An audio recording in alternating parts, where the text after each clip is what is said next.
Hello बच्चों, in this question we are given that in the reaction P plus Q given R plus S, the time taken for 75% reaction of P is twice the time taken for 50% reaction of P.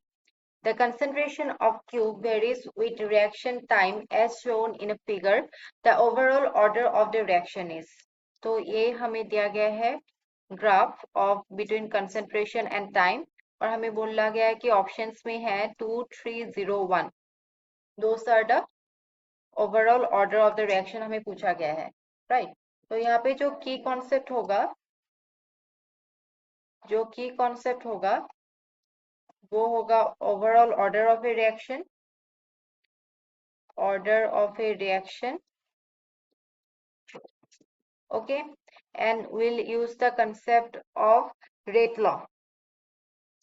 Okay, we'll use the concept of rate law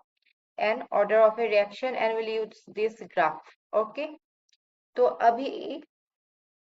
हमें दिया गया है जो overall order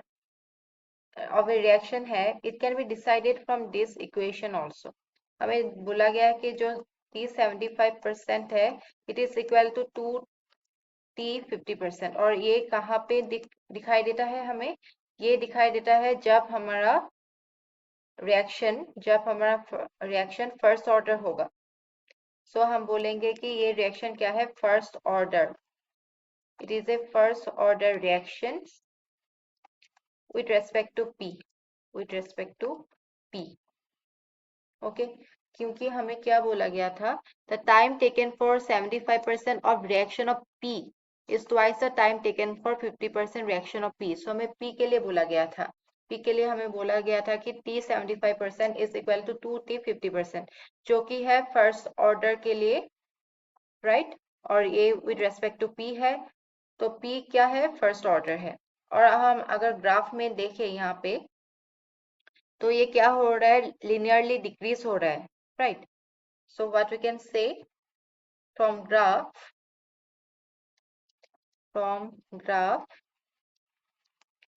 जो concentration है Q का it is linearly decreasing with time okay that is order of reaction क्या होगा 0 होगा with respect to Q order of reaction is 0 with respect to Q okay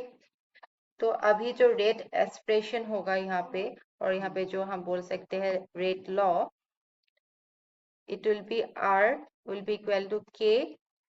P raised to the power 1 and Q raised to the power 0 ये होगा हमारा rate equation for this reaction okay तो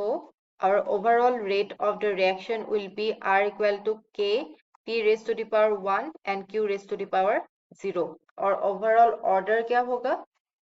overall order will be equal to 1 plus 0 that is equal to 1 okay तो 1 होगा इसका order जो कि है ऑप्शन नंबर डी में I hope you understood thank you